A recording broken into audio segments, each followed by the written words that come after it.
ఈ delimitation bill కనుక pass అయ్యి ఉంటే ఇప్పుడున్న మన పార్లమెంట్ సీట్స్ 543 ఏవైతున్నాయో అవి 850 అయ్యేవి. అసలు ఈ డీలిమిటేషన్ ఏంటి? 1971 పాపులేషన్ సెన్సస్ ని బట్టి అప్పుడున్న పాపులేషన్ మీద బేస్ చేసుకొని లోక్సభ ఎంపీ సీట్స్ ని డివైడ్ చేశారు. అంటే మన కాన్స్టిట్యుయెన్సీస్ ని ప్రతి స్టేట్ లో డివైడ్ చేశారు.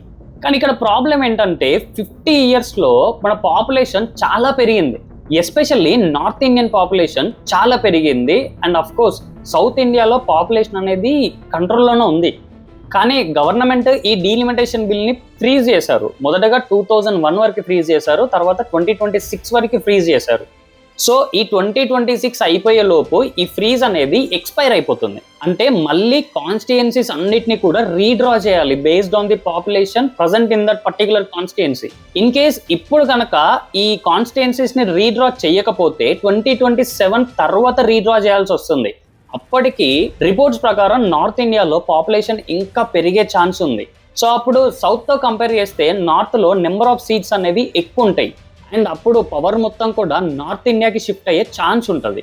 సో ఇక్కడే గవర్నమెంట్ ముందుగా ఆలోచించి ఈ 2026లోనే కనుక బిల్ని పాస్ చేసినట్టయితే 2000 లెవెల్ పాపులేషన్ సెన్సస్ని బట్టి ఈ ఇప్పుడున్న కాన్స్టిట్యూన్స్ అన్నిటిని కూడా డివైడ్ చేయొచ్చు, ఐ మీన్ రీడ్రా చేయొచ్చు. అప్పుడు ఈ నార్త్ కి సౌత్ కి మధ్య డిఫరెన్స్ అనేది చాలా బ్యాలెన్స్డ్ గా ఉంటుంది.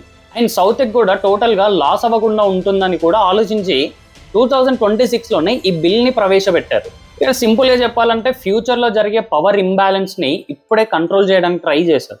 బట్ ఇక్కడ ట్విస్ట్ ఏంటంటే విమెన్ రిజర్వేషన్ బిల్. ఈ బిల్ ప్రకారం విమెన్ కి 33% ఆఫ్ ద రిజర్వేషన్ ఉండాలి. కానీ ఇక్కడ కండిషన్ ఏంటంటే విమెన్ రిజర్వేషన్ బిల్ ఇంప్లిమెంట్ అవ్వాలంటే దానికన్నా ముందే డీలిమిటేషన్ జరగాలి.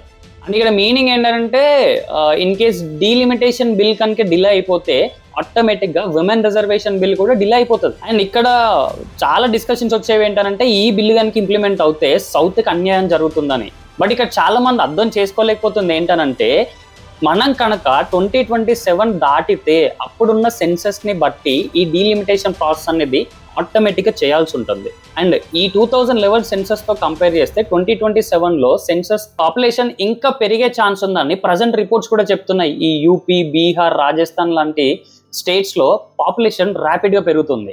సో అప్పుడు డీలిమిటేషన్ బిల్ ఇంప్లిమెంట్ చేయడం కన్నా ఈ 2000 లెవెల్ సెన్సస్ ని బట్టి చేస్తే సౌత్ కి కూడా చాలా బెనిఫిట్ ఉంటుంది. Almost 50% of the seats increase అవుతాయి. బట్ ఇది అర్థం చేసుకోకుండా చాలా మంది అపోజ్ చేసి బిల్ పాస్ అవ్వకుండా చేశారు పార్లమెంట్ లో. మరి ఈ బిల్ పైన మీ ఒపీనియన్ ఏంటనేది కమెంట్ చేయండి.